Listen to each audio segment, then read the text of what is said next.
recept na to, jak překonat tu neprostupnou plzeňskou defenzívu. No a ještě jedna malá oslava. Lékař Bohemians Luboš Ptáček slaví jubileum 55. narozeniny. Tak snad dnes nebude mít moc práce. Klokani mají na Marotce zatím jenom obránce Čeha a nově také záložníka Bartka, který dostal před týdnem v Teplicích koňara a nemůže tedy nastoupit v tomto utkání proti jednomu z velkých aspirantů na zisk mistrovského titulu. Michal Paták, Krištof Pencl, Ondřej Pelikán, to je trojice, která společně se čtvrtým arbitrem Miroslavem Zelinkou bude řídit tento duel.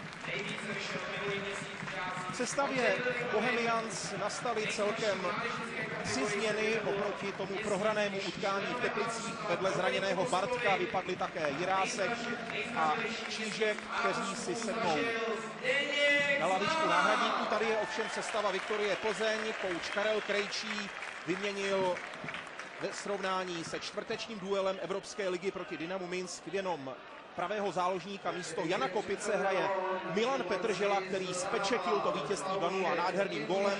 V bráně je Kozáčik, v obraně Rajtoral, Baránek, kapitán Procházka a Limberský. V záloze tedy Petržela, Vaněk, Hrošovský, Hořava a Kovařík a vepředu Karolín Duriš. No a domácí kouč Roman Pivarník, ten poslal do branky oporu s číslem 1, tedy Zdeněk Zlámal, v obraně 3 Lukáš Paušek, 28 Aleš Škerle, 14 Michal Šmíd a 24 Milan Havel. To je tedy stejná obranná formace, jako nastoupila minule v Teplicích. V záloze 19 Dominik Koska, 13 Zoran Gajič, 4 Josef Jindřišek a 16 Rafael Acosta.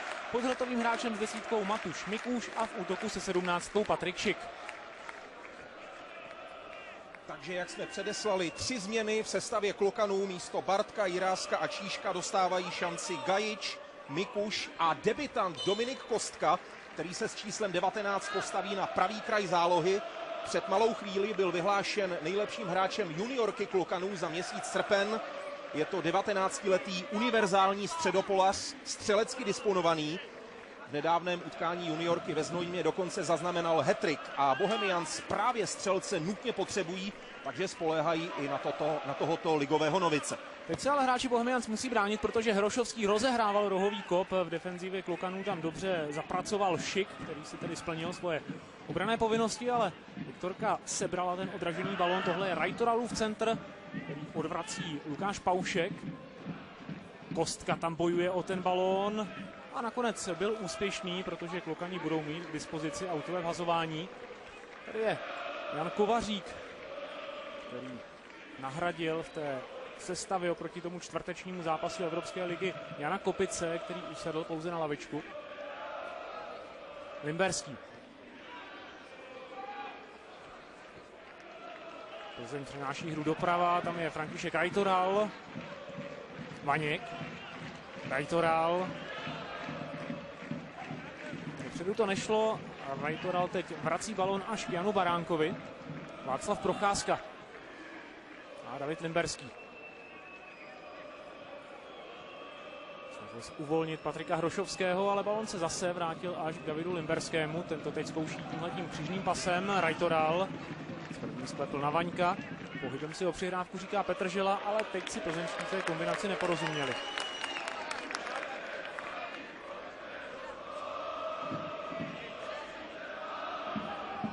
Tým Karla Krejčího měl na odpočinek po čtvrtečním duelu Evropské ligy s Dynamem Minsk jenom 68 hodin.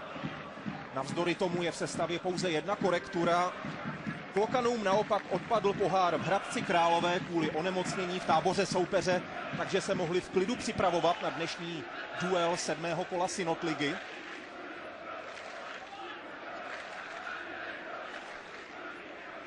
Procházka. Limberský. Dopředu nabíhá Hořava, který načal běloruského soupeře gólem po standardní situaci.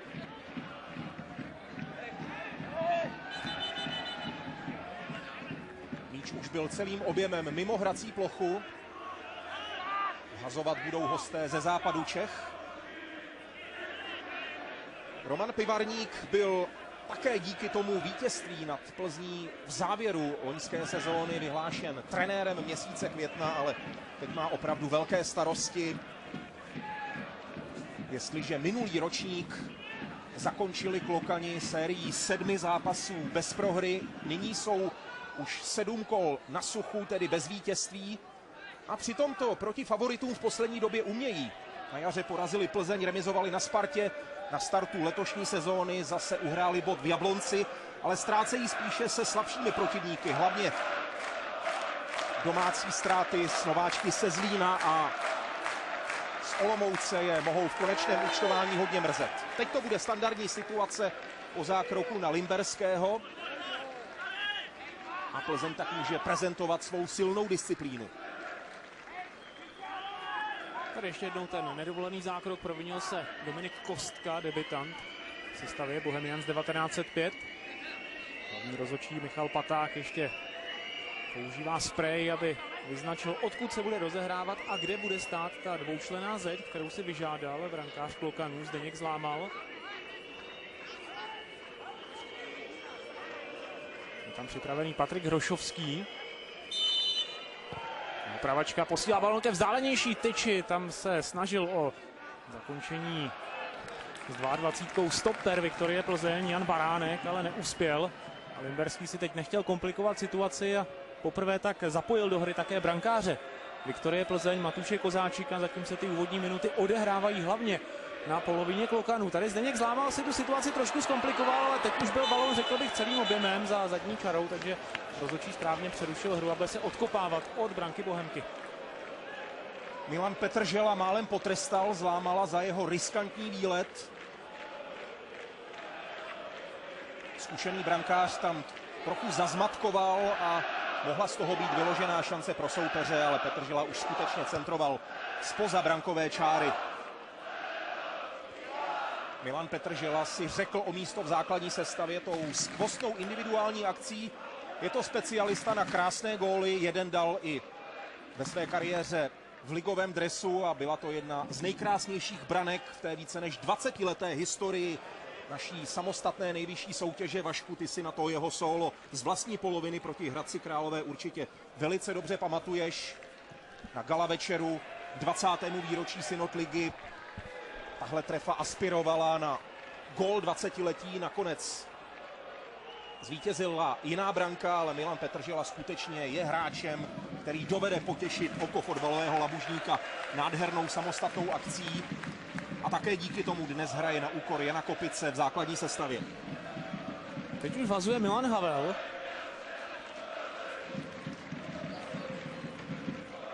Gajiče ten balon přeletěl, práci tak měl Škerle. Bohemka se teď dokázala nastěhovat na soupeřovou polovinu. Lukáš Paušek a jeho centr, po kterém se vrhali hráči Bohemky. Ještě se tam snažil Zoran Gajič sklepnout ten balon pro své spoluhráče, což už se nepovedlo a teď už s míčem postupuje kupředu David Limberský. Nakonec zastavil tu akci.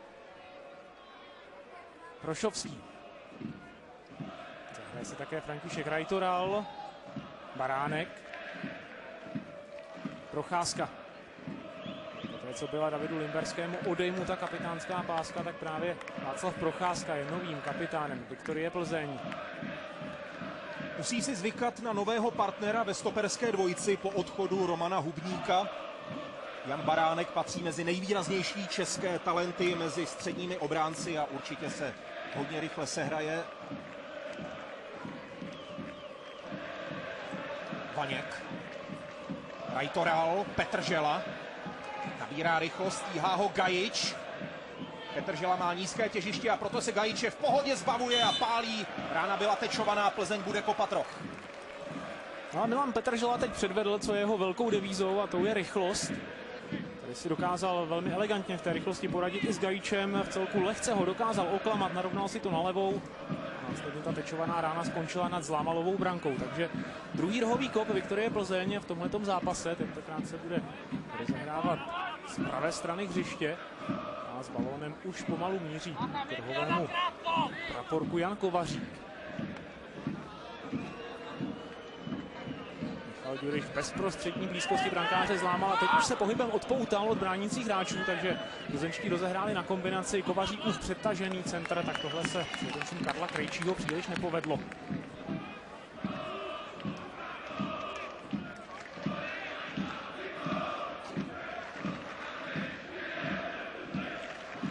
Plzeň odehrála minulé venkovní utkání v Příbrami ve velkém stylu. Nejenom, že tam zaslouženě a vysoko vyhrála, ale ten výsledek byl podložen také skvostným výkonem. 20 střeleckých pokusů, z toho 8 na bránu, tedy nejlepší týmový výkon toho uplynulého ligového kola.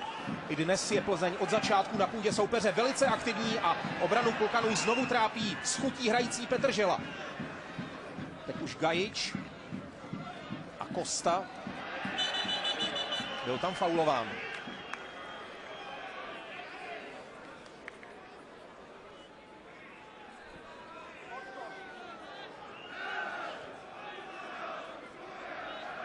Zoran Gajič rozehrál na Zdeňka Zlámala.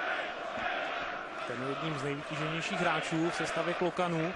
Spolu s Michalem Šmídem a Josefem Jindřiškem odehrál všechny ligové minuty. Roman Pivarník na něj tady hodně spoléhá. Dobrá práce kapitána Klokanů Jindřiška ve středu hřiště a za míčem může sprintovat Dominik Kostka. Jenže k balonu se nedostal, teď se tam plzeňští dobře zajistili, všechno to úspěšně vyřešil Limberský ve spolupráci s Václavem Procházkou, znovu ale Jindřišek. Gajič roztáhl hru až k postranní čáře, ale balon míří na opačnou stranu, tedy doprava, a tam ve vzdušném souboji královal David Limberský. Dvakrát tam stlumil nováčkovský elán Kostky.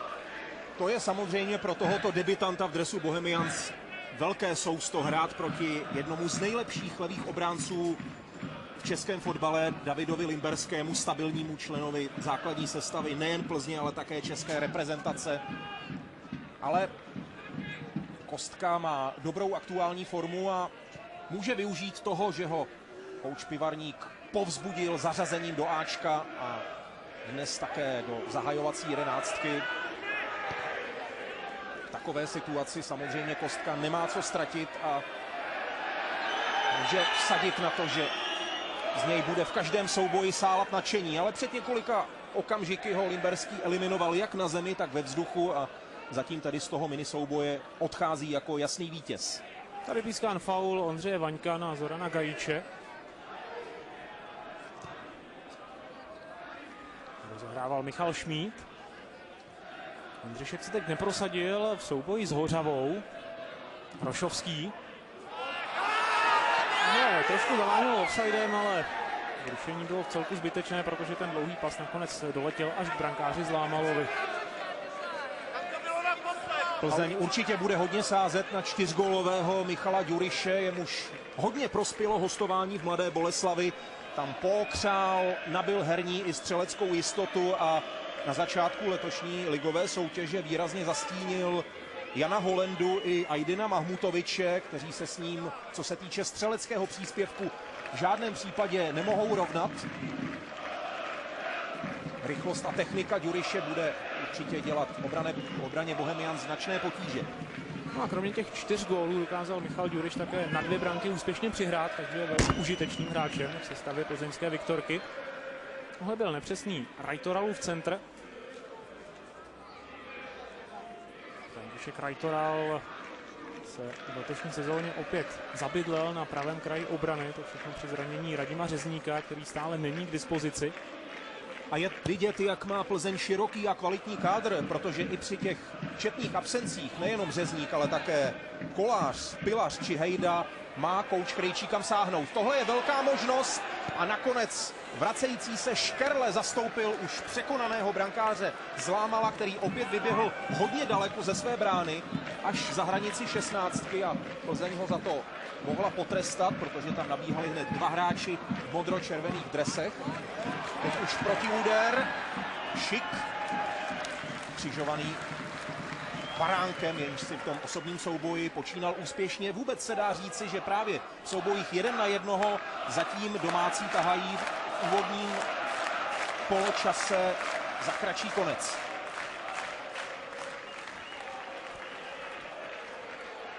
Teď se o ten balon bojuje u rohového praporku. Všechno to úspěšně vyřešil ve prospěch Plzně František Rajtoral. Teď narazil na Gajiče, což samozřejmě bylo až za hranicí těch povolených pravidel, takže rozhodčí Michal Paták nakonec nechal ve hře pokračovat, takže místo rozehrávky volného kopu, z toho bylo jenom autové vhazování. Petržela.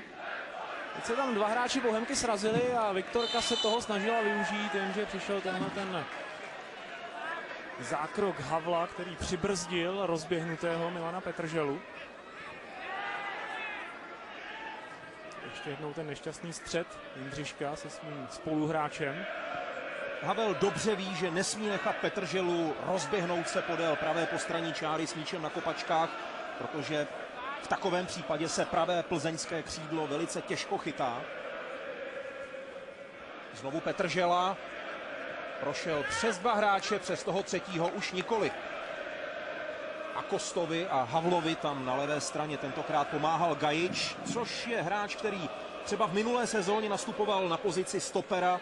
Tentokrát ho kouč Pivarník zařadil do záložní linie, ale i tam bude mít pochopitelně převážně defenzivní úkoly a teď je splnil beze zbytku. Vaněk posílá balon na Limberského. Kovařík. Ale ten nikam nespěchal, vrátil balon k Procházkovi. Baránek. Procházka. Aby se mu vepředu nenabídl, proto je u míče František Rajtoral, ten se snaží nastartovat Petrželu, dobrý balon do volného prostoru, to by Petržela mohl stihnout, rychlost na to má. Teď je otázkou, zda uspěje v tom osobním souboji, což se mu povedlo. Těžit z toho teď může Patrik Hrošovský, ale už ten prostor v pokutovém území je hodně přehuštěný a nakonec se přece jenom Klokani zvládli ubránit za cenu autového vhazování. Plzeň výborně využívá zejména svou pravou stranu hřiště. Obecně se dá říci, že hosté hodně útočí po křídlech, snaží se ten zahuštěný obranný blok roztáhnout a najít tam skulinu a Havel často v soubojích s Petrželou nestíhá, i před chvílí ho nechal za sebou. Teď má další problémy, pomáhá mu Acosta, ale bez efektu. Teď už Havel, Mikuš, špatný první dotek a balón tak opět na kopačkách ligového mistra. Limberský. Vaněk, Rajtoral. Přetažený centr. Tam bude Kostka. A bude se kopat od brány Klokanů.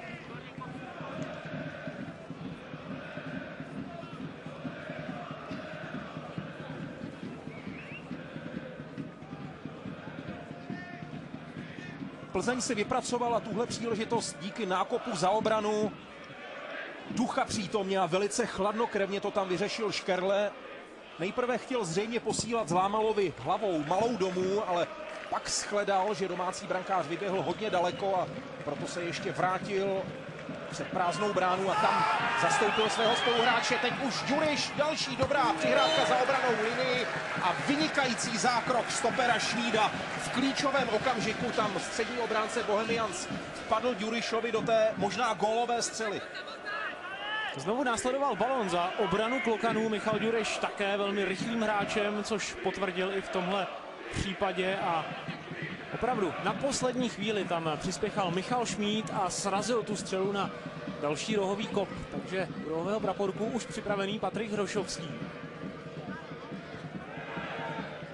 Přetažený centr za hranici pokutového území, to měl být secvičený signál, který ale Klokani odhalili a přerušili, alespoň na chvíli. Teď už pozor na Limberského, který posílá další balon před branku Zdeňka Zlámala. Míč už byl za zadní čarou, takže další rohový kop ve prospěch Viktorie Plzeň. Alespoň tak to vyhodnotil rozhodčí Michal Paták.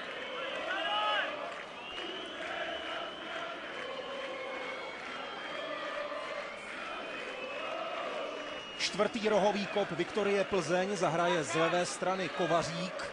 To znamená, že balón se bude točit směrem od brány. Hrošovský se ještě nabízel na krátkou přihrávku, ale nakonec toho bude skutečně centr přímo do ohně. Rajtoral se k zakončení nedostal. Vzadu Limberský a územní převaha Viktorie Plzeň bude pokračovat. Klokani se snaží svému soupeři ve středu hřiště zmenšit ten manévrovací prostor. Hodně vysouvají obranu, ale Plzeň už to odhalila a dvakrát nebo třikrát už se dostala do velké příležitosti díky jednoduchému nákopu za obranu. Vaněk Dobrý centr, tam je ještě Kovařík a po něm Limberský.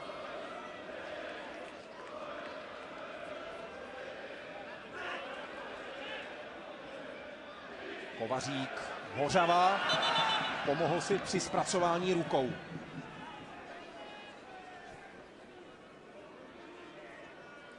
Michal Hořava se tam zkoušel uvolnit, chtěl si ten balon zpracovat, ale nešťastně patou si právě na ruku srazil ten míč, takže teď mohli Klokani zůstat v klidu. Z místa přestupu bude rozehrávat Zdeněk Zlámal.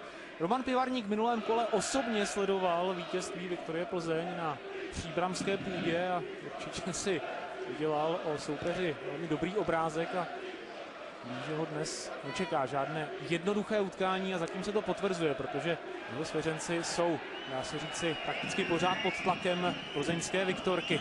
Na druhou stranu už téměř 20 minut dokázali přečkat ten úvodní tlak soupeře. Plzeň vzhledem k tomu, že měla necelé 3 dny na regeneraci sil, chce tohle utkání jistě rozhodnout co nejdříve, protože druhá půle pro ní může být fyzicky velice náročná. Hezká spolupráce na levé straně a Havlův centr, rohový kop pro Klokany. I takovou zdánlivou maličkost domácí obecenstvo dokáže ocenit, protože zatím se musí spokojit jenom s málem. Bohemians jsou jen sporadicky na návštěvě na útočné polovině. Tohle je výjimka potvrzující pravidlo, ale výjimka, která přináší jednak první roh Klokanů v zápase a možná z toho bude i nějaká zajímavá příležitost před bránou Matuše Kozáčika. I z rohového kopu se samozřejmě dá vstřelit branka, takže uvidíme, jak se s tím Klokani popasují. Balon na bližší tyč, jenže míč doletěl přímo do rukavic Matuše Kozáčika. Ten už vybízí do další akce Václava Procházku, který už překročil půlící čáru Petržela. Klokani už se stihli vrátit v dostatečném počtu. Petržela přenáší hru na opačnou stranu hřiště. Dobrá práce v podání Patrika Hrošovského, který tam ustrážil ten balón. Na kobylku se mu nedostal Patrik Šik. Se nepovedlo ocentrovat Kovaříkovi. Ještě Ďuriš tam bojuje o balón, toho ale odstavil Jindřišek. Vaněk. Kovařík. Kovaříka tam naháněl Paušek a bylo to s faulem, takže Plzeň získala k dispozici výhodu standardní situace. Rychlá rozehrávka, těží z toho teď může Limberský, ale nepovedla se mu klička, bude z toho další rok pro Viktorii Plzeň. Ofenzivní kostka musí dost často hrát falešného pravého obránce, protože Limberský se po jeho straně často vysouvá vpřed, pomáhá tam Kovaříkovi a často se tak právě tihle dva hráči výborně doplňují a zaměstnávají pravou stranu domácí sestavy.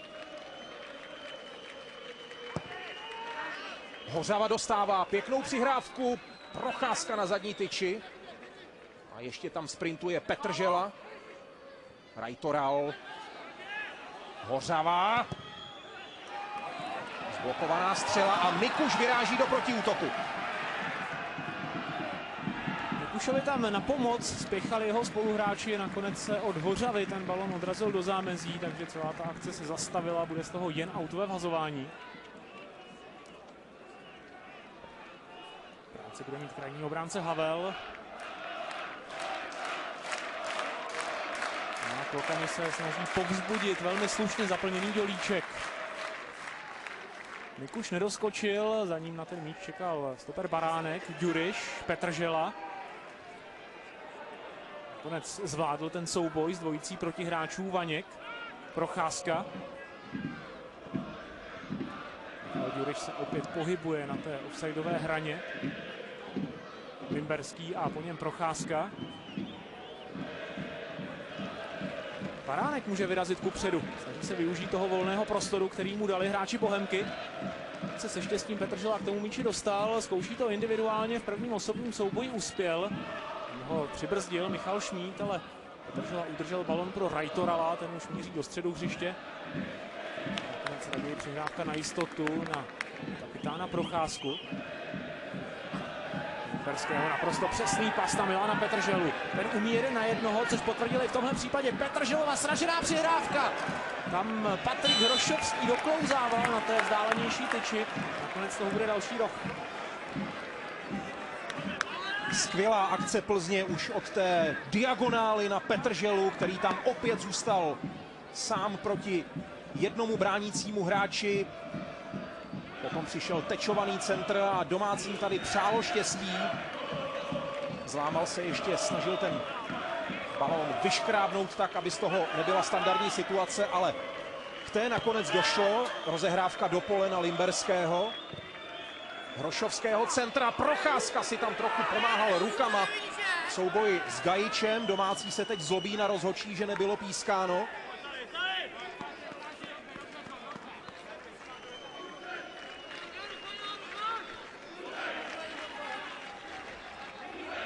Další roh pro plzeňskou Viktorii, tentokrát z pravé strany.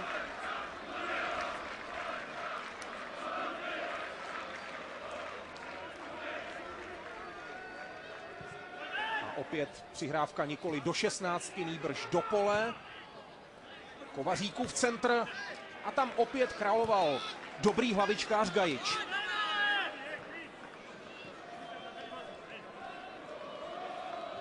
Takže i nadále se bude vše podstatné odehrávat před brankou Zdeňka Zlámala. Na pořadu dne bude další rohový kop. Tentokrát ho bude rozehrávat Patrik Hrošovský.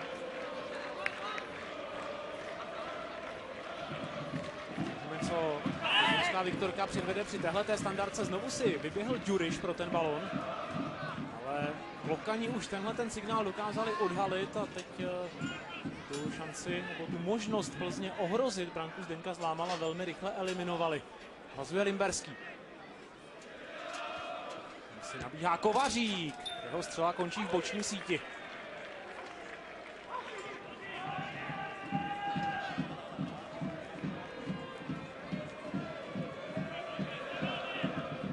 A 25 minut jsou domácí Klokani pod souvislým a velmi intenzivním tlakem Plzně.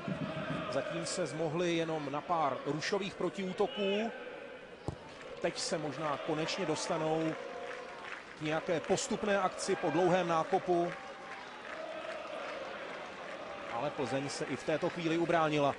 Limberský zakombinoval s Vaňkem. Procházka, Limberský.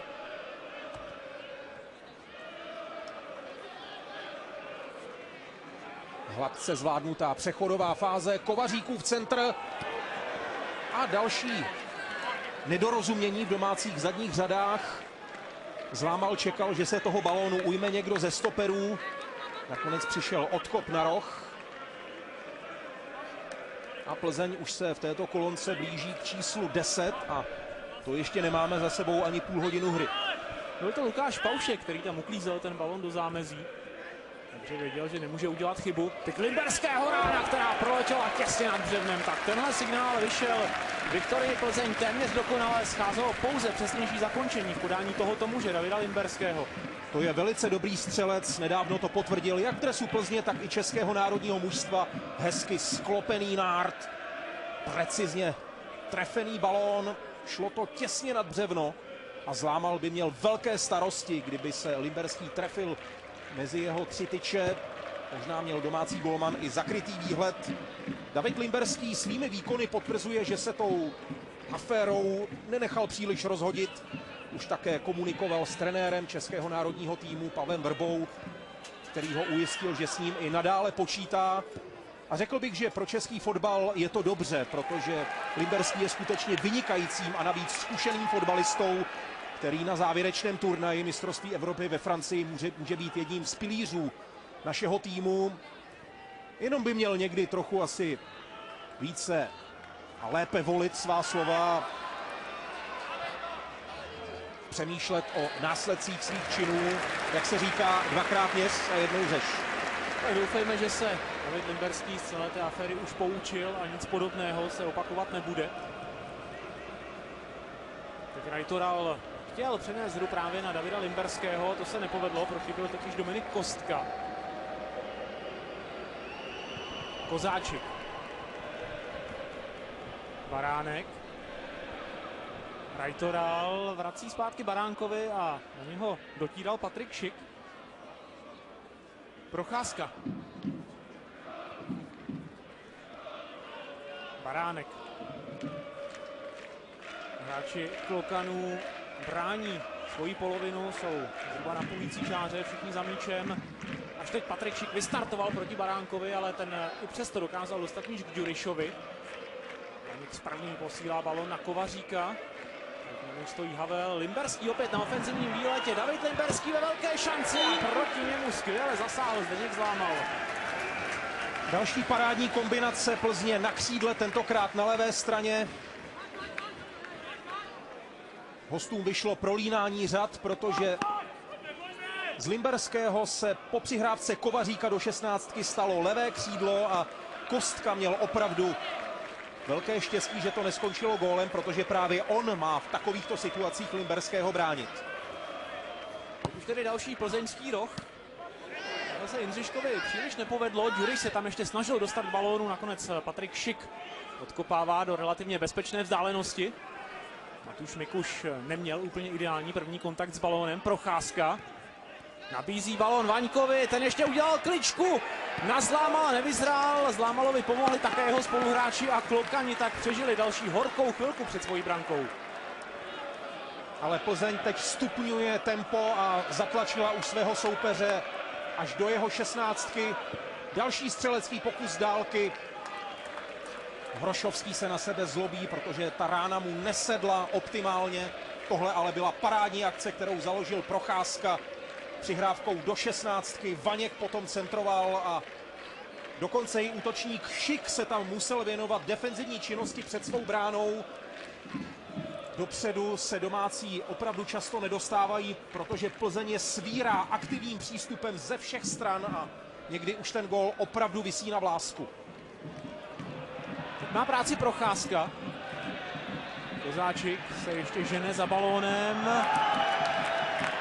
a pravděpodobně neodvrátil úplně nejlépe, i když možná to vypadalo, že balón byl mimo hrací plochu, což se tady nakonec nepotvrdilo, je z toho tak jen autové vhazování a to obstará Lukáš Paušek, který se vyměnil s Milanem Havlem a teď bude operovat na levém kraji obrany. Jindřišek, Paušek.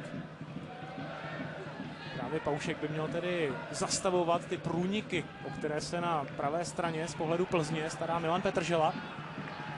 Autoral si poradil v souboji právě s Lukášem Pauškem a tohle by měla být snadná práce pro Matuše Kozáčika, který si došel pro ten vysoký nákop, který mířil do jeho 16. Krajní obránci Bohemians skutečně byli velmi přetížení, jak Paušek, tak Havel. Teď je tady Šik, vepředu má zatím jenom Mikuše, musí tak balón podržet, počkat na podporu druhé vlny.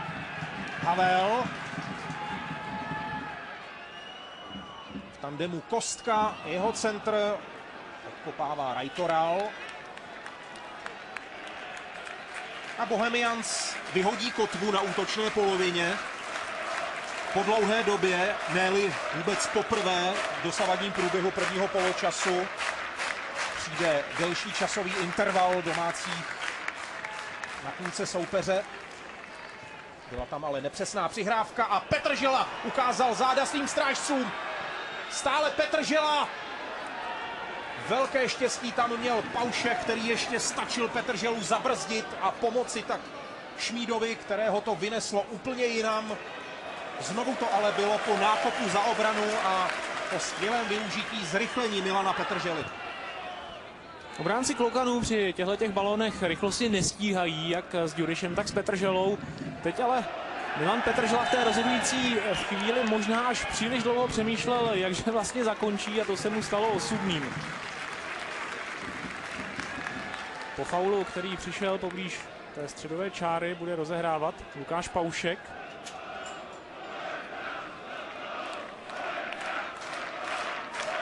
Zatím ale nemá komu a navíc až teď přišel hvězd rozhodčího Patáka.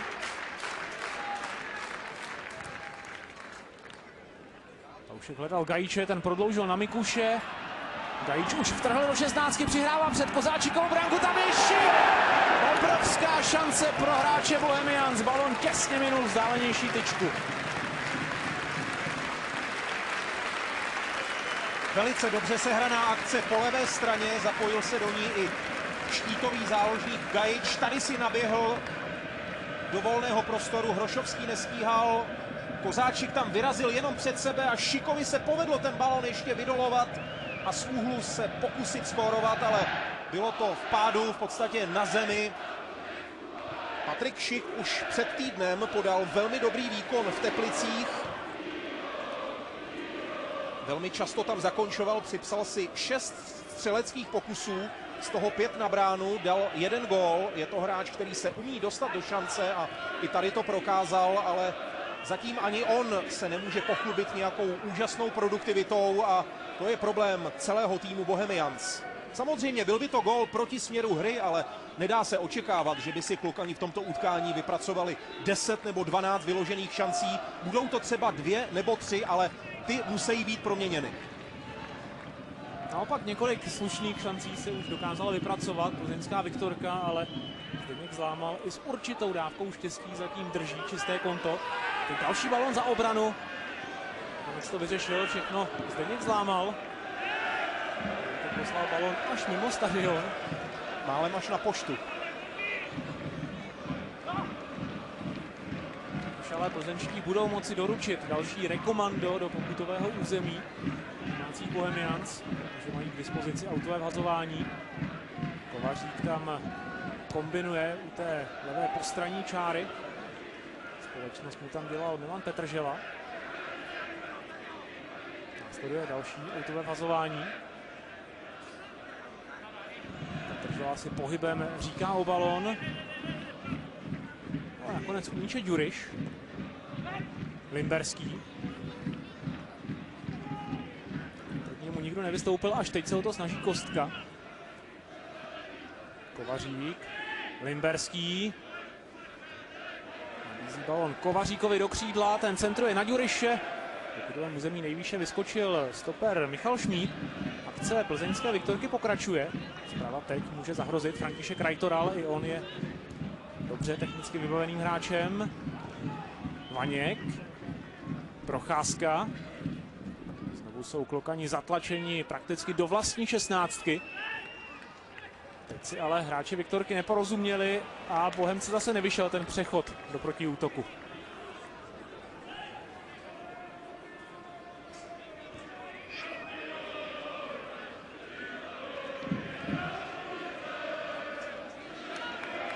Dobrá důrazná práce v podání Pauška a Gajič trefuje jenom Petrželu. První poločas je velmi zajímavý, má hodně velký spád. Samozřejmě se o to zasloužila především Plzeň svým aktivním pojetím, ale řekl bych, že úrovni hry přispěl i hlavní rozhodčí Michal Paták, který nechává té první půli volný průběh, zbytečně nekouskuje, nepíská každý kontakt. Co na to říká náš expert na rozhodčí a pravidlový expert Robert Hen? Tak rozhodčí Paták jenom kontroluje hru velmi dobře. Zapadl do toho utkání, není příliš vidět, což je úspěch pro každého rozhodčího. Obě mužstva hrají velmi disciplinovaně, věnují se hře a to je taky důležitý, takže zatím všechno v pořádku. Teď další autové vhazování klokanů poblíž pokutového území Viktorie Plzeň. Nazuje Lukáš Paušek. Čeká, až se mu nabídne někdo ze spoluhráčů. Mikuš se teď odpoutal od svého obránce. Paušek mu tam krásně přiklepl ten balón. Mikušův centr, tohle je snadná práce pro Matuše Kozáčika. Zatím se zdá, že alespoň směrem dopředu Bohemians ty přesuny prospěly, protože z levé strany teď létají do 16 Plzně nebezpečné centry a už jsme viděli i zakončení nebo alespoň pokusy o ně. Ale samozřejmě bude klíčové především to, jak si Paušek, respektive Havel, poradí na nezvyklé pozici s těmi ofenzivními akcemi Plzně, které jsou hlavně ze stran hodně nebezpečné. Teď je tady Šik, výborné zpracování. Jindřišek. A Kosta dostal těžký balón, to se nedalo zpracovat.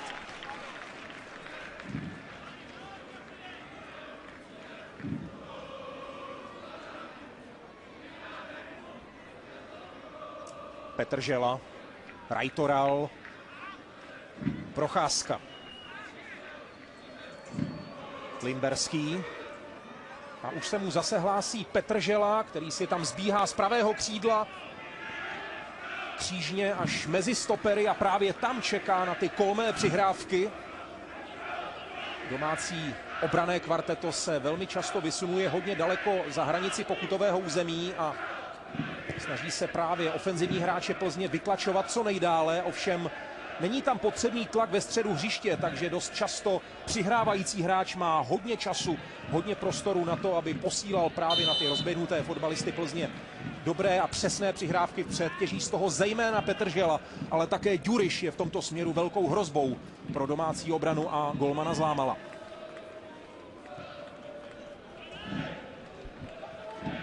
František Rajtoral, u něho velmi pohotový Acosta.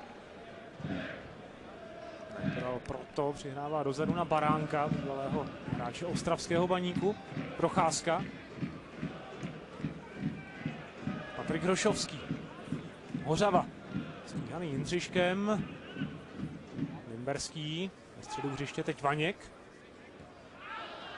Baránek. Před ním spousta volného prostoru. Napravo se nabídl František Rajtoral, proti němu Acosta. Acostovi přišel na pomoc Gajič, nakonec oba dva zvládli přibrzdit Františka Rajtorala v jeho rozletu z toho autové vhazování. 30letý Milan Petržela teď na chvíli u balónu, ale neporozuměl si s Františkem Rajtoralem, takže balón skončil v zámezí.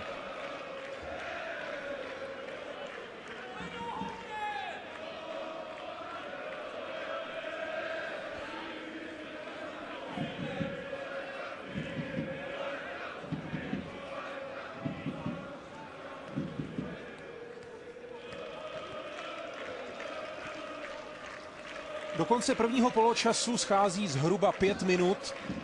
Myslím, že pro domácí by bylo velkým úspěchem, kdyby odcházeli do kabin s čistým kontem a měli tak šanci ve druhém poločase hrát o cenný výsledek. A tím by pochopitelně v tomto utkání byla i konečná remíza. I když Klokani už jsou v situaci, kdy co nejdříve potřebují začít vyhrávat, zatím v 6 kolech vytěžili pouhé 4 body. Petržela tvrdě atakovaný Pauškem. Gajič a Costa. Technicky znamenitě vybavený hráč. Už hledá kostku, ale chtělo to, aby ta přihrávka šla do poněkud jiného prostoru. Jinak ale oceňme práci Rafaela Acosty, který v aktuální sezóně vytlačil Jona Moskeru z levé strany zálohy Klokanů.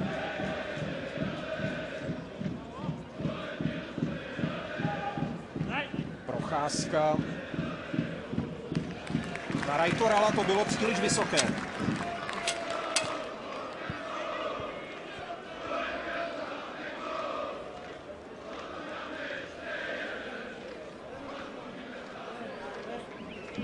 Autového vazování se ujímá Lukáš Paušek.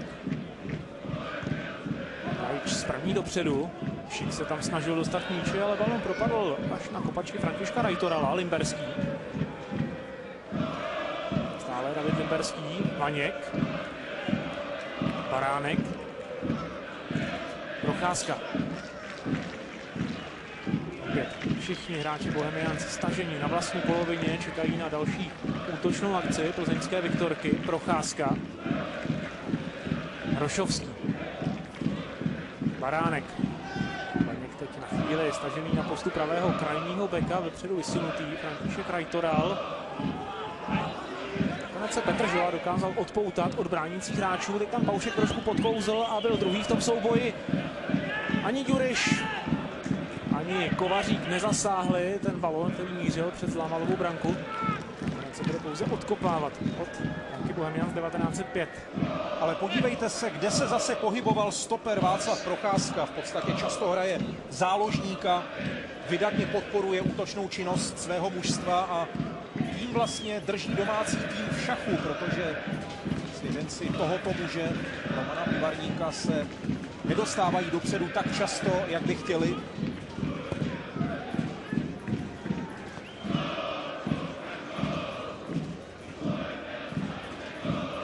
Limberský a po něm Kovařík hledá Ďuriše, ten to měl hodně těžké, viseli tam na něm dva soupeři. Gajič a Costa skvěle zpracoval balón a Costova střela. Kozáčik připraven.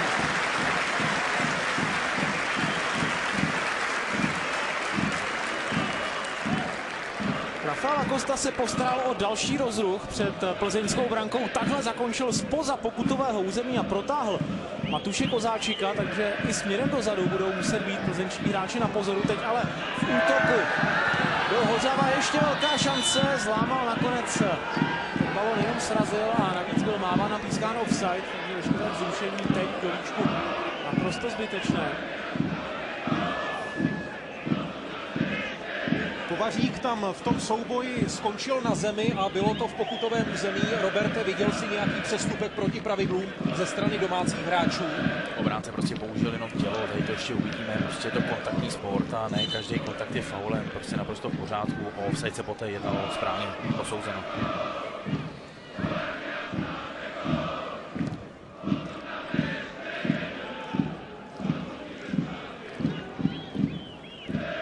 Procházka tam skrotil Šika ve vzduchu, souboj dvou vysokých hráčů.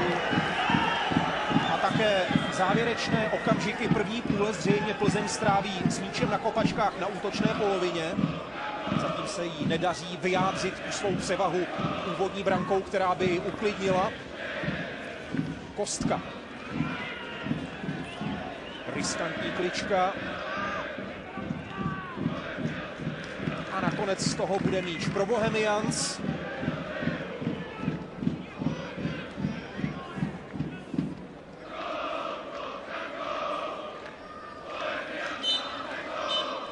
Nenastavuje se skoro vůbec nic. První poločas nám rychle uplynul. Gól sice nepadl, blíže k němu rozhodně měli hosté z Plzně, i když také Bohemians.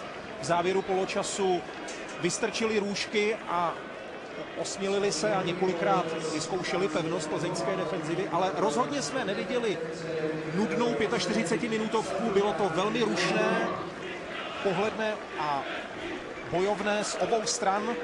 Věřme, že koření fotbalu, tedy góly, přijdou po přestávce. Plzeň je každopádně zatím výrazně lepším týmem. Bohemce ale prospělo to, že Roman Pivarník zareagoval na průběh toho zápasu a prohodil oba dva krajní obránce. Milan Havel si vyměnil místo s Lukášem Pauškem a poté se Bohemce dařilo lépe eliminovat ty útočné. Poháru ztrácet body, může je to v konečném účtování hodně mrzet. Na druhou stranu plzeňská Viktorka má hodně kvalitní kádr. Když se podíváme na lavičku náhradníků, tak tam sedí třeba Jan Kopic, Jan Holenda, Egon Vůch, Aiden Mahmutovič nebo Tomáš Kučera, což jsou samozřejmě hráči, kteří by v každém jiném klubu klidně mohli hrát v základní sestavě, takže Plzeň má kam sáhnout v případě nějakého velkého přetížení hráčů. A já si myslím, že právě těch velkých rezerv Karel Krejčí určitě využije i ve druhém poločase dnešního zápasu, pokud bude výsledek stále na vážkách, tedy bezbrankový 0-0, určitě dostane prostor některý z těch ofenzivních typů, o kterých si hovořil. A to jsou hráči, kteří jsou minimálně stejně dobří jako ti, kteří nastoupili dnes od úvodní minuty. V tom spočívá velká výhoda týmu Plzně.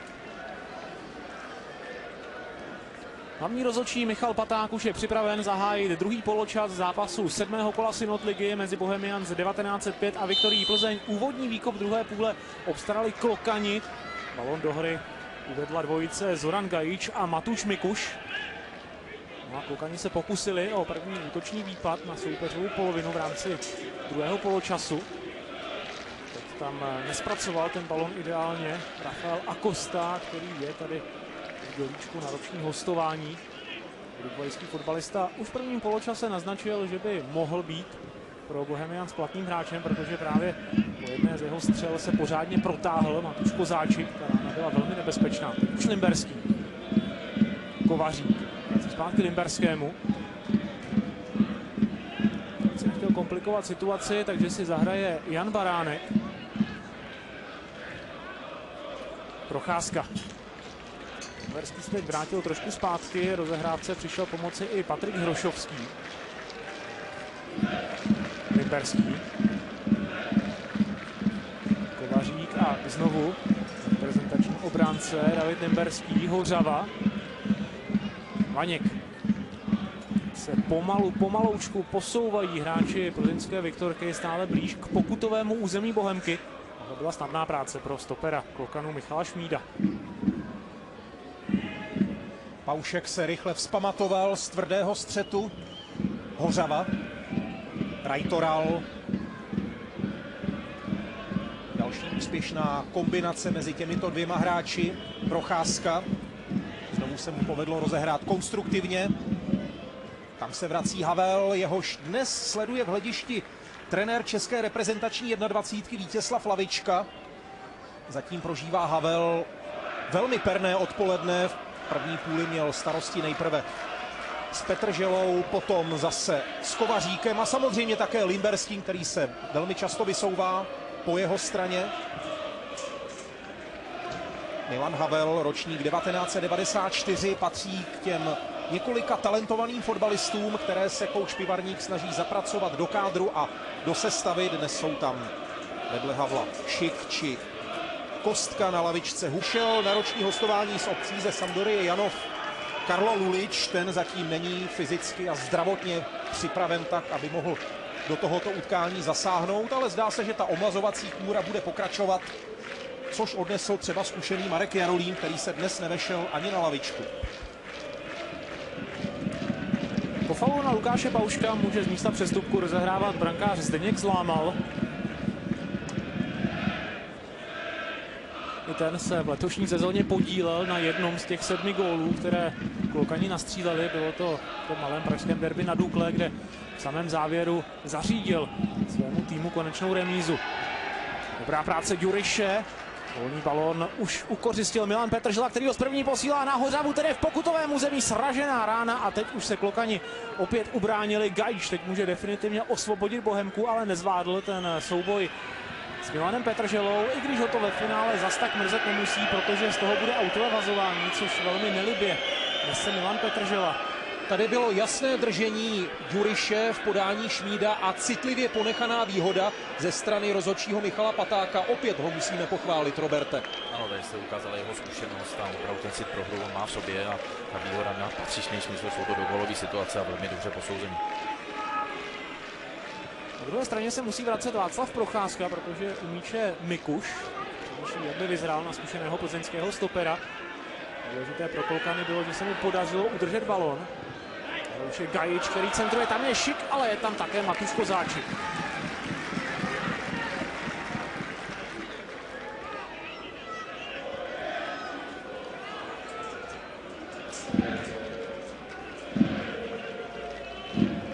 Procházka.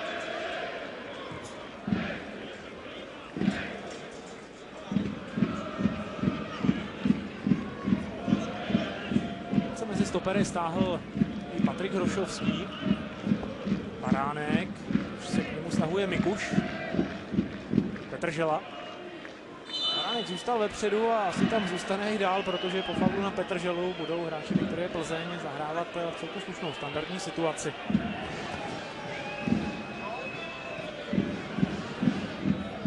Paušek si v těch soubojích 1 na 1 s Petrželou počíná přece jenom důsledněji a důrazněji než předchůdce Havel. Daří se mu atakovat Petrželu už při zpracování míče a zabraňovat mu v tom, aby postupoval dál po křídle, aby si tam našel volný prostor na zakončení nebo na finální přihrávku, ale samozřejmě musí se vyvarovat těchto zákroků, protože plzeňské standardky jsou skutečně mimořádně nebezpečné. Tahle ale nebyla rozehraná dobře. Jindřišek na přední tyči v pohodě odvrátil.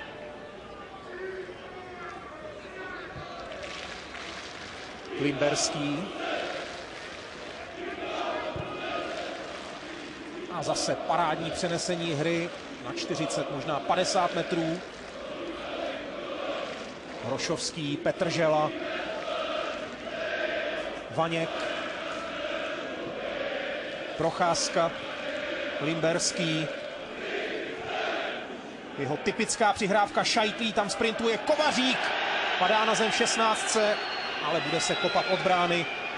Nebyl tam faul ani z jedné strany. Tady vidíme ten kontakt, že si pomáhali s oba rukama, naprosto opět férový souboj, jde na jednou a Paták opět v pořádku. Tentokrát a pokračuje se.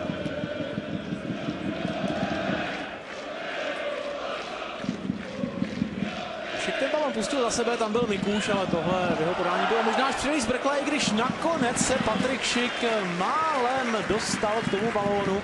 Kozáčik si určitě pořádně oddychl, tohleto tedy plzeňská defenzíva nevyřešila dobře. Určitě ne a bude muset hrát s větší koncentrací a nepolevit ani na okamžik, protože hlavně Patrik Schick má dobrou formu a mohl by tento zápas rozhodnout.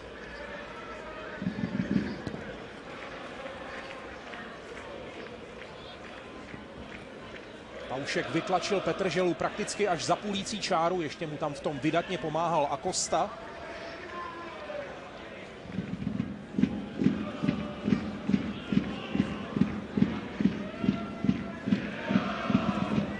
Rajtoral. Petržela, Rajtoral. A znovu vděčí Bohemians Pauškovi za to, že ta útočná akce byla přerušena. Teď už si Hořava nabíhal před bránu. Gajič. A rodí se rychlá akce Bohemians po levé straně. Acosta, nabíhá mu tam Schick. Acosta počkal, až teď hledá Schicka, ale ta přihrávka byla značně nepřesná. Možná to měl Acosta zkusit rovnou v okamžiku, kdy plzeňská obrana ještě zdaleka nebyla sformovaná a kdy tam Schick mohl nalézt volný prostor mezi stopery.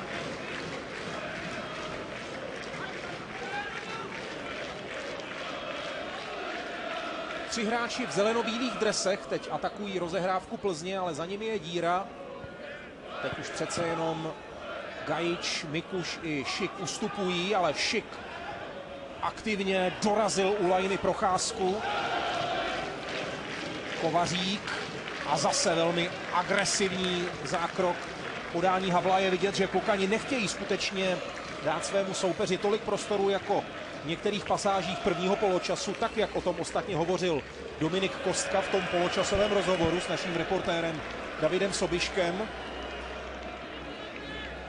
A plzeňské akce už rázem nejsou tak plynulé a hlavně nejsou přesně zakončované. I tenhle centr v podání Jana Kovaříka byl nepřesný, skončil za brankou Zdeňka Zlámala.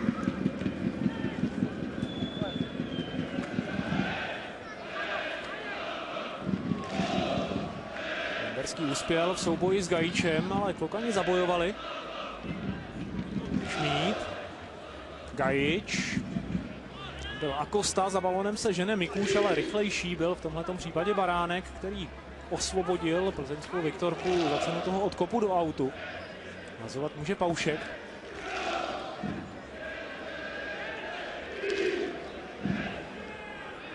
Ale má komu. Josef Jindřišek si pohybem řekl o balón, Paušek. Ne, Mikuš. Patrik Schick chtěl vystartovat po balónu, ale v tu rozhodující chvíli tam trošku podklouzl a to se podepsalo při tom startu na míč. Tady byl David Limberský, on elegantně se vyhnul tomu souboji s Havlem. Hořava, je tam Vaněk, je tam také Ďuriš, Hořava to zkouší sám a to asi nebylo nejlepší řešení tohohle útoku. Hrošovský. Vaněk! Hezká rána z voleje. Bývalý hráč Jablonce si drbe hlavu, protože to velmi odvážně zkusil z dobré pozice. Tohle je ovšem ta předchozí akce, kdy Vaněk spolupracoval s Hořavou. Ten se nadechl ke slalomu. Zastaven byl až Pauškem a Paušek potom nestačil doběhnout k Vaňkovi, který se opřel do té hrošovského přihrávky a pokusil se otevřít skóre dnešního utkání. Tohle je faul v podání bránícího Šmída a bude se střídat poprvé v tomto zápase po 55 minutách. Plzeňský kouč Krejčí posílí ofenzívu, přijde s číslem 16 Jan Holenda. Velmi důrazný bijec na hrot útoku a stažen je Hořava, který tak nenaváže na svůj loňský gól v domácím zápase s Bohemians, kdy přispěl k vítězství 2-1. Takže dva útočníci v tuto chvíli na straně Plzně, vedle Ďuriše i Holenda. Petržela už je tam, hledá v 16. Limberský.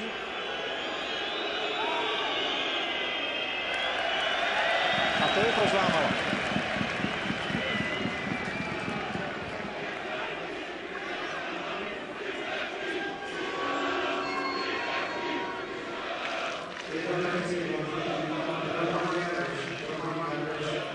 Šik se vrhal potom na kopu Zdenka Zlámala. Škerle posílá dlouhý pas dopředu.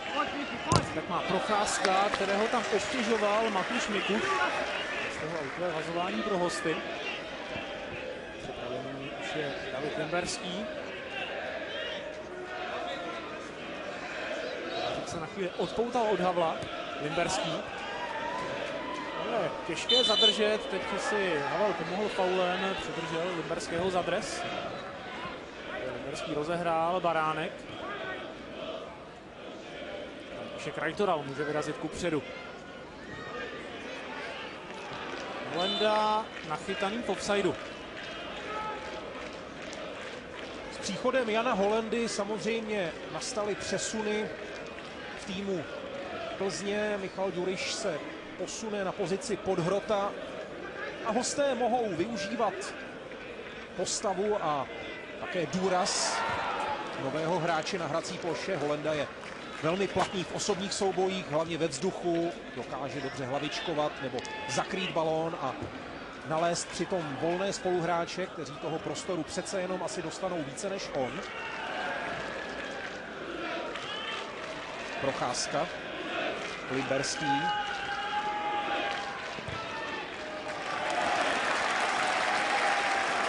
Dobrá práce obou útočných hráčů Bohemians, Mikuše i Šika, kteří napadali soupeřovu rozehrávku a Bohemians se díky tomu dostali k míči.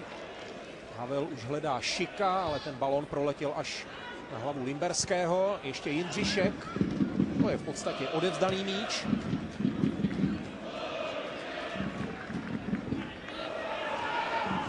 Baránek.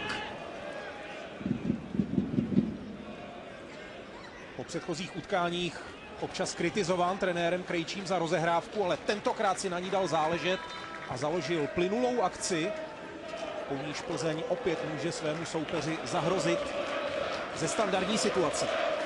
Jestliže měla Viktoria Plzeň v některých pasážích toho prvního poločasu téměř drtivý tlak, tak v té druhé půli se ta hra opticky o trošku více vyrovnala. Ta Plzeň už není tak dominantní. Teď ale mohou studenci Karla Krejčího zahrozit po rohovém kopu. Vidíme, co vymyslí tahleta dvojice. Kovařík nakonec posílá přetažený centr právě na Limberského, další z nacvičených signálů plzeňské Viktorky. Ještě rána Hrošovského, ale to je takový pozdrav směrem ke Zdenku Zlámalovi. Ten balon neměl patřičnou razanci, navíc mířil doprostřed branky, takže Roman Klokanů teď v naprosté pohodě všechno vyřešil. Na druhé straně všechno vyřešil František Krajtoral jen za cenu autového hazování, nechtěl si komplikovat tu situaci a zvolil tedy nejjednodušší možné řešení. Hazuje Paušek.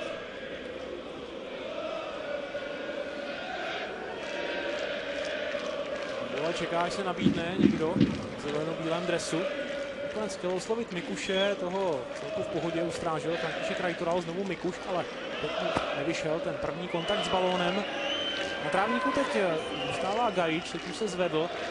Tam utrpěl nějaký drobný šrám v tom osobním souboji, který podstoupil. Zdravotní stav teď přišel zkontrolovat i Michal Paták. Tady je ten moment, kdy Ďuriš takhle přišlápl Zorana Gajiče. To rozhodně byl nechtěný zákrok, ale došlo k němu. Teď už je Gajič v pořádku a na nohou. Plzeň nevrátila svému soupeři balón. Myslím, že Jindříšek zakopával do zámezí proto, aby umožnil ošetřování Gajiče, který sice mezi tím stál, ale rozhodně mohl přijít gesto fair play. Tohle je offside a v něm tentokrát nachytán Kovařík. Začala závěrečná půlhodina. Plzni se nepodařilo zlomit odpor bojovného a houževnatého soupeře v první půli a po přestávce to tak budou mít hosté ze západu Čech možná ještě složitější. Asistent Pavel Horvát už připravuje druhého střídajícího hráče Jana Kopice. Jehož příchod se dal očekávat. Dokonce jsem si chtěl vsadit na to, že právě on bude tím prvním, kdo půjde do hry z lavičky. Nakonec dostal přednost Holenda, ale Nástup Kopice na sebe nenechá dlouho čekat.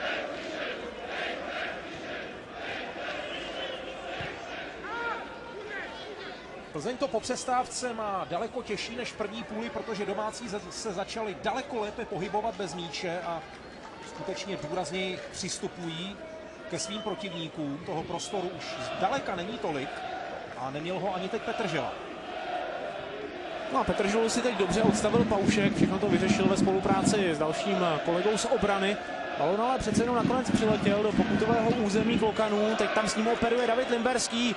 Jeho přihrávka, tam je Michal Ďuriš, který zakončuje. Na začátku 63. minuty se plzeňská Viktorka dostává do vedení. A Michal Ďuriš jenom potvrzuje svou vynikající podzimní fazónu, dává svůj 5. gól v aktuálním ročníku a atakuje tak čelo tabulky střelců Synot-ligy. Už to vypadalo, že se Klokani ubrání, ale odvrátili nakonec ten balón jenom k Liberskému, který prošel do 16. Našel zpětnou přihrávkou Ďuriše a oslabená defenziva Bohemians, když v tu chvíli scházel lehce zraněný Havel, nedokázala takovému náporu čelit. První střelu ještě Ďurišovi stoper Škerle zblokoval, ale z dorážky už se Ďuriš nemýlil a placírkou umístil ten balón mimo dosah brankáře Zlámala. Takže Plzeň přece jenom přetavila svou územní a střeleckou převahu ve vedoucí branku. Michal Ďuriš potvrzuje pověst aktuální střelecké jedničky svého mužstva. Klokani teď budou muset zareagovat a sáhnout k plánu B, protože jenom bojovnost a nasazení ve středu hřiště už stačit nebude. No a Jan Kopic si sedl zase zpátky mezi náhradníky, protože v tuto chvíli ho není na trávníku nezbytně potřeba. Tohle byl průnik Akosty do 16 a Klokani, především domácí fanoušci, se zlobí na Suchýho Patáka, že měl být pískán pokutový kop. Roberte, jaký je tvůj názor? Tak z toho prvního zábromu odletěl Acosta až trošku později, než vůbec nějakému setu došlo a podle mě si to chtěl vymodlit a tady se pro ně penalta nepískala správně.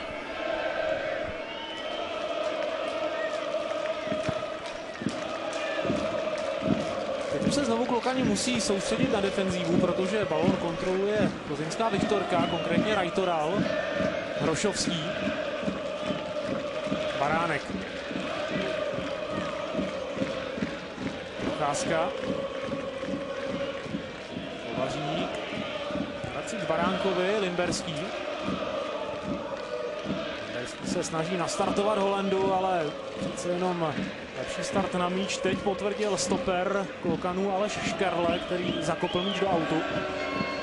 Vidíme přesně to, ano, souboj o míč, žádný foul, to zkusili dopadl teatrálně a už to dává vlastně rozhodčí takový ten impuls, ten ochranný pád.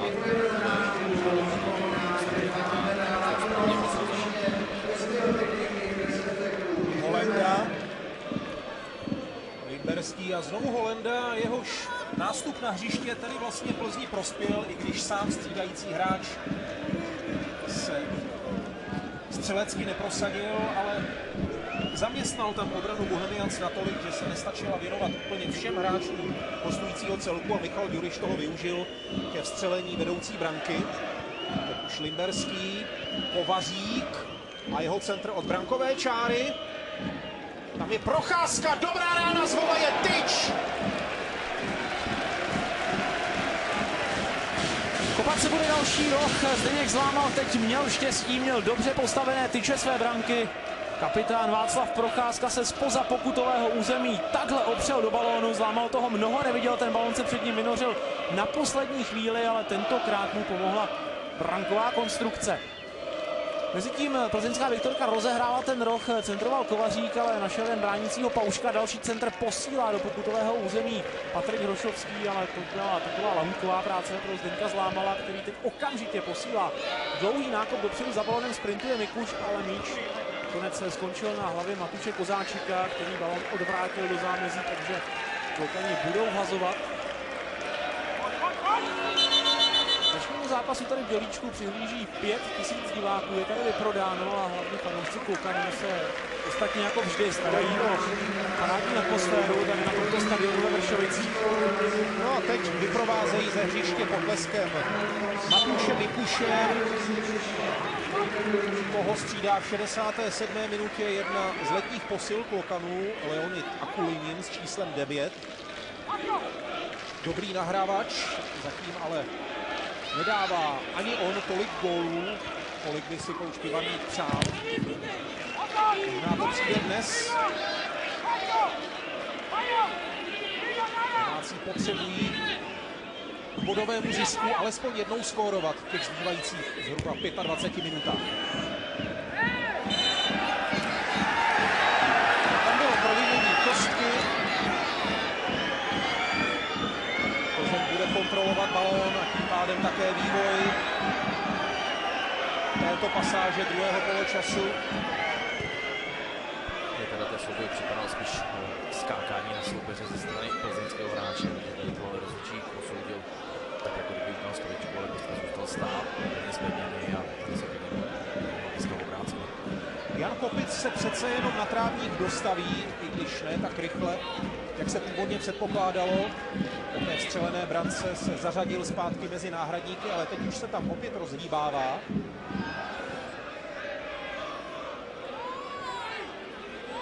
Vidíme ho tedy v dohledné době. Teď aktivita Šika proti Baránkovi.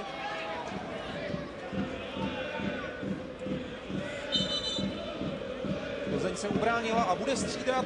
Odchází Milan Petržela, který odehrál vynikající první poločas.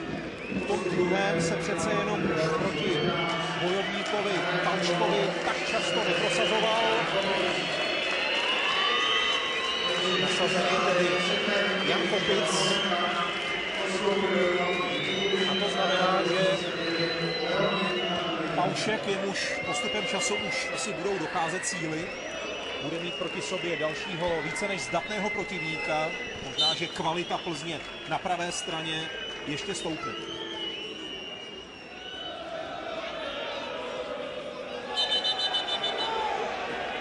Teď fauloval Akulinin, který tam v tom osobním souboji zboural hráče Viktorie Plzeň Ondřeje Vaňka.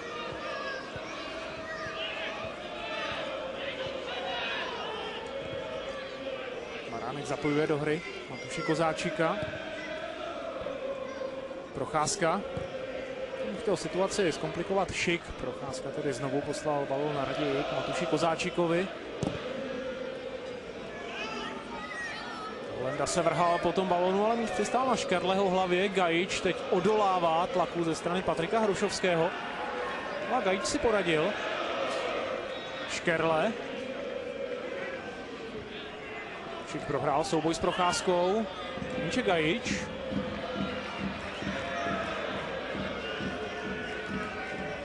Kapitán Klokanů, zkušený 34letý Josef Jindřišek. Tohle už je mladíček Kostka.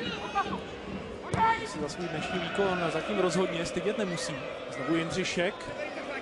Dává Kostkovi. Se dobře všiml nabíhajícího Havla.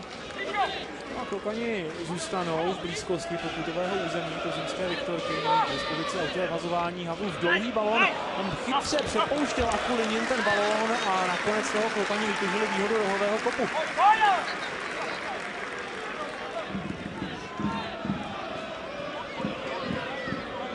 Zahraje ho Josef Jindřišek, který loni v Plzni prožil takový rozporuplný zápas. Nejprve si dal vlastní gól, potom skoroval do té správné brány. Nakonec Klokani odešli v Busan aréně poražení 1-2 a prohrávají také dnes, protože tahle standardka se neujala.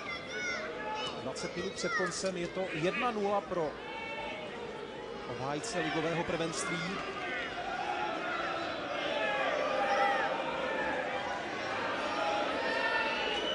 Plzeň i dnes prokazuje, že po změně trenéra se jí hodně těžko dávají góly. Matuš Kozáčik má našlápnuto k další vychytané nule. Teď ale Akulinin, nabíhá mu Acosta před obrovské rychlosti, už nedokázal přesně zamířit, ale byla to velice pěkná, rychlá souhra střídajícího Akulinina s Akostou, který věděl, kam si naběhnout a také tam ten balón dostal. Pak už se Acosta snažil přehodit vyběhnuvšího brankáře Matuše Kozáčika, měl to trošku na dlouhou nohu a ten oblouček byl už velký. Mezitím došlo ke střídání na straně Bohemky, odstoupil Dominik Kostka, místo něho s 18 naskočil na trávník Jon Mosquera, takže další čerstvé síly poslal do hry Roman Pivarník. No a další tvořivý hráč na kraji hřiště. Mosquera byl zvyklý nastupovat vlevo, ale tam dnes dostal šanci Acosta, takže Mosquera to bude zkoušet z pravého kraje. Jsou to podobné typy hráčů, vynikající s míčem u nohy, výborný souboj 1 na 1 i 1 na 2. Individuální stránce Mosquera skutečně může hodně potrápit plzeňskou defenzivu, která teď má spoustu práce.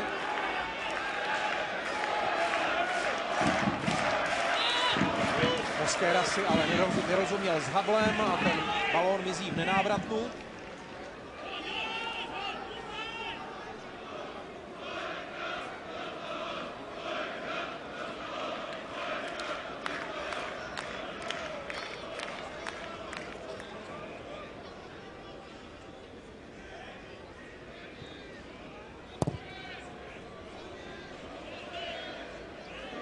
Holenda tam předčil Jindřiška. A teď už zase Akulinin, který prohání plzeňské zadáky. Nedopřeje jim ani chvilku oddechu. Šik. Série vzdušných střetů končí malou domů na brankáře Zlámala a Bohemians se nadechují k dalšímu náporu. Domácí brankář od sebe vyhání spoluhráče, takže se dá očekávat dlouhý nákop. A je tomu tak. Akulinin prodlužuje za sebe, tam tušil přítomnost Akosty, ale nakonec se toho balónu zmocnili hráči plzeňské Viktorky. Tak může vhazovat Paušek, protože Viktorka se toho balónu velmi rychle zbavila. Dobrá kopicová práce. Už ale znovu hráči v zeleno-bílých dresech. K faulu došlo přímo před zraky hlavního rozhodčího Michala Patáka. Provinil se Patrik Hrošovský. Ještě jednou ten souboj, kde se snažil uniknout Hrošovskému Rafael Acosta. Tohle už je Jindřišek. Gajič. Acosta. Ponechána výhoda. Akci doplňuje i obránce Lukáš Paušek. Oblouček do 16. Tam je Šik, který nedoskočil, ale je tam Mosquera. Ten má proti sobě Limberského. Mosquera se snaží uvolnit. Jeho tečovanou ránu likviduje Kozáčik.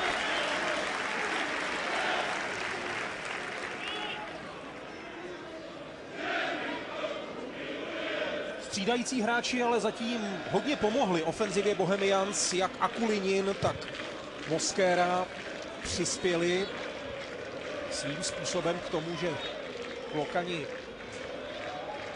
jsou svému soupeři velice nepříjemní a už si připravili několik možností na to, aby mohli vyrovnat. Západočechy čeká hektická závěrečná čtvrthodinka, pokud tedy v dohledné době nepojistí svůj náskok. I oni mají na hřišti potřebnou kvalitu z lavičky, a to jak Holendu, tak Kopice. A to ještě třeba může přijít Aydin Mahmutovič, který tady na jaře skóroval při porážce 2-3. To byl faul Akulinina na Baránka a přijde také žlutá karta pro domácího útočníka. Tady rozhodčí Paták zareagoval výborně, protože to bylo po odehrání míče naprosto zbytečný zákrok, který nic neřešil a žlutá karta naprosto oprávněná, ještě může být grát. Takže až v 76. minutě musel Michal Paták poprvé vytáhnout žlutou kartu. Vyfasoval Akulinin. Píšek Rajtural se teď dostal do problémů. Šik. Klokani mohou vyrazit do rozhozené plzeňské obrany. Šik stále se snaží udržet balón, nakonec přece jenom prohrál tu přetlačovanou s Baránkem, teď ponechána výhoda pro změnu ve prospěch plzeňské Viktorky. Ďuriš se toho snaží využít, Kopic. Kopic už se dívá směrem do pokutového území, kam také posílá centrovaný balon směrem na Holendu, ještě rána, kterou ale likviduje. Zdeněk Zlámal, zkoušel to Jan Varánek, který vyrazil kupředu, ale ten balon mu nesedl úplně ideálně. Plzeň i za stavu 1-0 ve svůj prospěch hraje totální fotbal. Z Baránka se teď stal útočník a mohl přijít dokonce i gól. Mosquera poradil si s Limberským. Gajič. Tohle bylo směrem na Mosqueru, ale ta přihrávka by měla být daleko přesnější. Plzeň to tedy tentokrát měla snadné.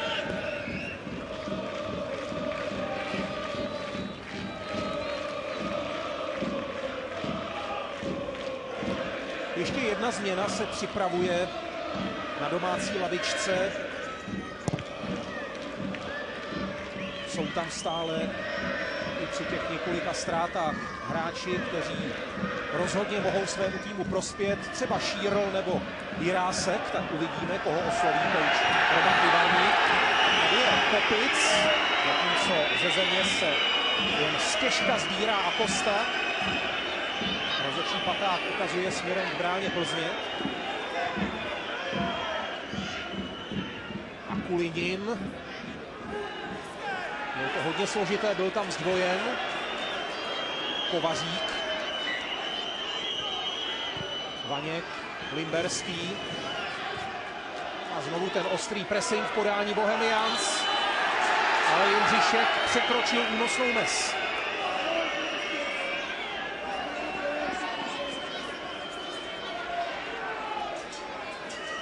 Ještě jednou ten souboj Jindřiška s Ondřejem Vaňkem, tam zasáhl nohy svého záložníka. Baránek. Zemi teď zůstal Holenda, už se zvedl, práci má Paušek. Který nezvládl vyřešit tu situaci ideálně, k balonu se dostal Kopic. Sledně Aleš Škerle s tím uhasit ten požár, který hrozil pro branku Zdenka Zlámala. Hrošovský propasíroval balon dopředu, do cesty se mu tam postavil Zoran Gajič. Jeho vazování se může ujmout František Rajtoral. A tady se připravuje další střídání na lavičce Bohemky. Do hry přijde zkušený Tomáš Čížek s číslem 22. Platný hlavně při standardních situacích. Uvidíme, kolik jich ještě hráči Klokanů budou v těch závěrečných minutách mít. Pozor na Mosqueru. Je velmi rychlý a Limberský s ním zatím má problém. Mosqueru v centr. On tam proskákal nakonec až k Rajtoralovi.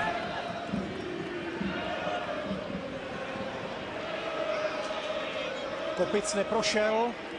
Škerle, Paušek, Gajič. Šmíd, Škerle, Havel,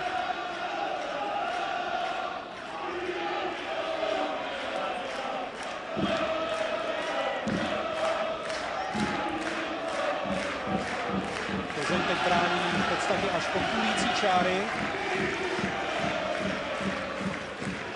Nechá rozehrávat stopery soupeře. Škerle hledá Mosqueru. Ten znovu předčil Limberského, ale nebylo to nic platné. Jindřišek to teď raději vyřešil takhle, hlavou poslal balon ke Zlámalovi. Šmíd.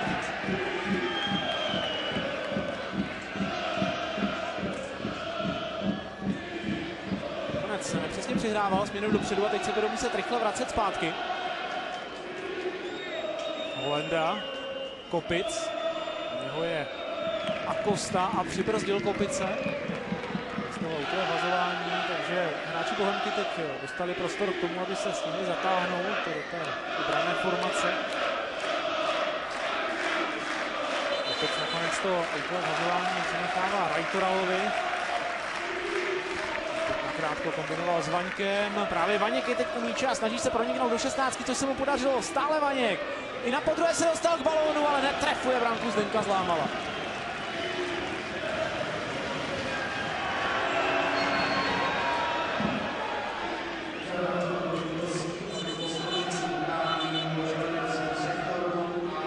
dostává domácí lavička pokyn ke střídání a vy na tabulce, kterou drží čtvrtý rozhodčí Miroslav Zavilka, vidí to, že odpočinou si jde Zoran Gajič a šanci dostává veterán Tomáš Čížek, posila z Jablonce, Čížek, kterému bude v listopadu už 37 let. Ve svém věku by asi v takovémto tempu, v jakém se dnes hraje, nezvládl odehrát celých 90 minut, ale část utkání rozhodně může zvládnout a pomoci svému týmu zkušenostmi a nebo třeba právě tou kopací technikou při standardních situacích, o které si Vašku hovořil. Jde o to, aby Bohemians zmáčkli svého soupeře a nějaký ten roh nebo volný přímý pop vůbec mohli rozehrávat. Bude rozehrávat plzeňská Viktorka na dispozici autovazování. My se ještě jednou díváme na šanci, do které se dostal Ondřej Vaněk. Nejprve o ten balon přišel, pak se mu se štěstím vrátil zpátky na kopačky, ale v finále Vaněk nedokázal trefit branku, Zdenka Zlámala. Už další autové vazování plzeňské Viktorky, znovu práce pro Limberského, tomu přišel na pomoc Kovařík. Limberský teď rychle dával balon od nohy, Holenda prohrál souboj se Škerlem, Jindřišek hledá dopředu Šika. Byl připravený Procházka, Čížek, po něm Šmíd. Zvládl Rajtoral, Majkovi nůžky. Znovu Klokani, konkrétně Akulini, jenže už jenom David Limberský v plzeňském dresu, Jindřišek. Klokani teď zůstávají na stěhovaní na polovině svého soupeře a Kosta, přepadený zezadu Rajtoralem. Kosta to ale zvládl, rychle vstal na nohu, udržel balón a může pokračovat akce Klokanů, tam je Paušek, hledal před brankou nabíhajícího Akulinina, ale balón má ve své moci Matuš Kozáček. Teď už je to hodně otevřená partie, Klokani musí riskovat a pouštět se dopředu ve velkém počtu hráčů. Často se asi ani nestihnou zatáhnout zpátky. Krejčí pošle do hry třetího střídajícího hráče, záložníka Tomáše Kučeru, a by měl pomoci příznivý stav v závěru udržet, ale pozor, je tady Šik, po něm Akulinin, ještě Acosta, technická rána z dálky nad.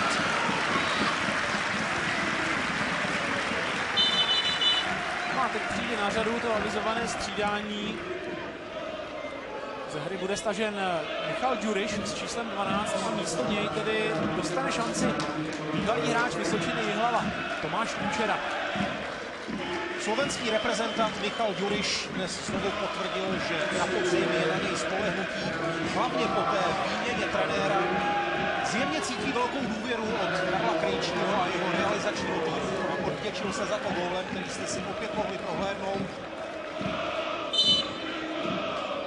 Zachoval se tam jako opravdový zabiják. Když to nevyšlo na poprvé, připravil si balón ještě jednou a s přehledem zakončil. Ten gól je zatím rozdílový. V 65. minutě díky Ďurišovi Plzeň stále vede 1-0. No a na hřišti je Tomáš Kučera, který po příchodu do Plzně zatím moc prostoru nedostává. Za to chybí svému bývalému zaměstnavateli z Jihlavy, kde byl klíčovou oporou základní sestavy v Jihlavě. I proto utekl začátek letošní sezóny, dokonce už vyměnila trenéra. Tak kvalitních borců zkrátka a dobře nemá na rozdávání. Jsem zvědav, jak to s Kučerou bude dál.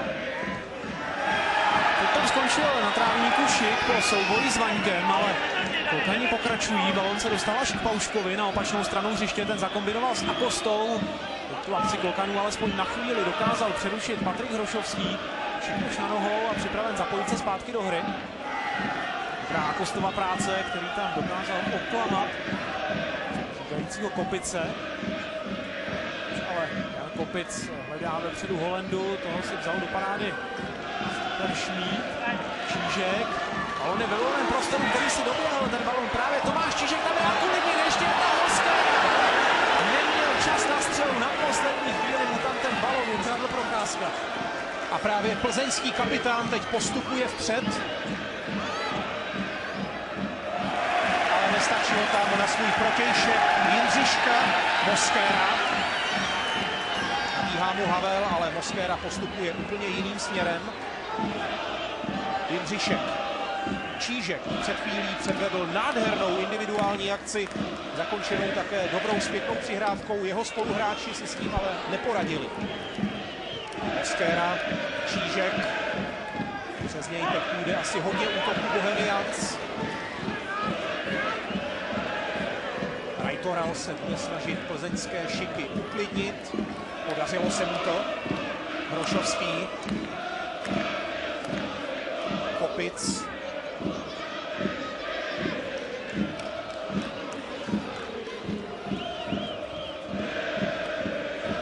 Procházka. Vaněk. Baránek. Teď už by domácí neměli vyčkávat a napadat svého soupeře srdnatěji a odvážněji. Pokusil se o to Šik i Jindřišek, ale síly postupně ubývají, pochopitelně. Je to logické, klukani většinu zápasů strávili v defenzivě bez míče, hodně toho naběhali.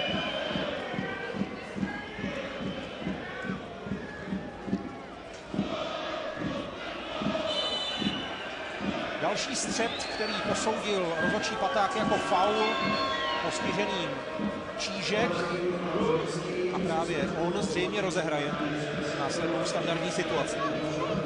Po druhém poločase ale jsou klukani Viktorii Plzeň více než vyrovnaným soupeřem. Měli i několik velmi slušných šancí, aby střelili ten kýžený vyrovnávací gól. Teď se potom budou snažit po tom centru Tomáše Čížka. Šik sice vyskočil hodně vysoko, ale tahle ta hlavička rozhodně nemohla ohrozit Matouše Kozáčika v plzeňské brance.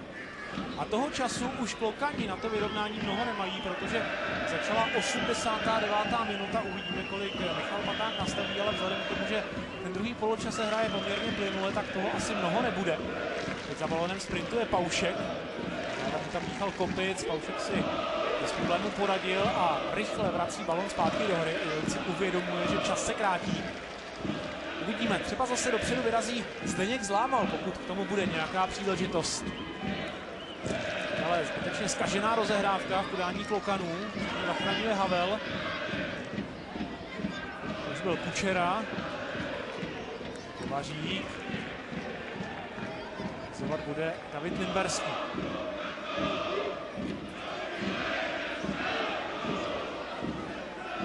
A dopředu Holendu. Bez problémů ubránil Aleš Škerle, ale následně se mu nepovedlo poslat balón dopředu, takže další autovazování pro svěřence Karla Krejčího. Začala už 90. minuta. Plzeň teď chce hlavně držet balón. Vaněk, Hrošovský, Kučera. Vniká do 16, předává Holendovi. Jeho zblokovaná střela. Ještě jednou Holenda a tam je Kopic. Ani on nepřidal pojistku plzeňského vedení. Paušek. Hledá Akulinina. A Bohemians přece jenom navštíví útočnou polovinu. Ale jenom na okamžik. Tou situaci tam Acosta řešil nedovoleně a poskytl tak Plzni možnost konsolidovat své síly před tím očekávaným závěrečným náporem a také ušetřit několik cenných vteřin. Tak kolik se bude nastavovat? 2 minuty. Tak Kučera už si zavázal kopačku, ještě vidí žlutou kartu za zdržování a to asi zcela po právu. Přesně tak, Vašku, naprosto opět skvělá reakce hlavního rozhodčího. Tohle je ukázka toho, že máte respekt, jste osobnost na té hřišti. Dneska Michal Paták rozhodně je a všichni musí respektovat a ta karta je naprosto oprávněná. No a Plzeň šetří čas, Baránek místo toho, aby nakopl balón dopředu, tak zaměstnal Matouše Kozáčika. Kučera, ale po něm Paušek, ten hlavou nasměroval balón ke Zlámalovi a ten vyhání své spoluhráče co nejdál od své branky. Takže tady se za balonem žene Holenda, kterého stíhá Škerle. Holendovi přišel na pomoc Kovařík. Balón do středu hřiště, tam se mu do cesty postavil Čížek. Limberský. si vybral Baránka, ten v tísni posílá nákop dopředu, je mávaný a pískaný offside, takže stále ještě přece jenom je tu určitý časový prostor pro to, aby Klukani ohrozili branku Matuše Kozáčika. Ano, zhruba 3/4 minuty. Zlámal se zatím do 16 soupeře, vydat nemůže, teď naopak sám bude rozehrávat dlouhým nákopem tenhle volný přímý kop. Šmíd prodloužil jenom ke Kozáčikovi, takže ani podpora ze strany urostlého stopera nebyla v útoku Bohemians nic platná. Kučera je tam úplně sám, může vyčkávat, podržet míč a tlačit časomíru k tomu závěrečnému hvizdu. Znovu Kučera. Plzeň ten závěr zápasu z taktického hlediska zvládá velmi dobře. S velkým přehledem. Kozáčik. Václav Procházka. 2 minuty nastaveného času jsou za námi, takže vlastně předpokládám, že každým okamžikem se ozve závěrečný hvizd rozhodčího Patáka. Tak možná ještě přihodil pár vteřin za to zdržování Tomáše Kučery. Teď už je ale v děličku dobojováno, všechno je spečetěno. Viktoria Plzeň slaví vítězství 1-0. Ale vzhledem k tomu, jak to vypadalo v prvním poločase, tak se nakonec svěřenci Karla Krejčího na ty 3 body pořádně nadřeli. Ovšem ten výsledek asi spravedlivě vyjadřuje poměr sil mezi oběma týmy. Plzeň byla po většinu utkání lepším celkem. Třeba, že ve druhém poločase Bohemians svému soupeři několikrát pořádně za to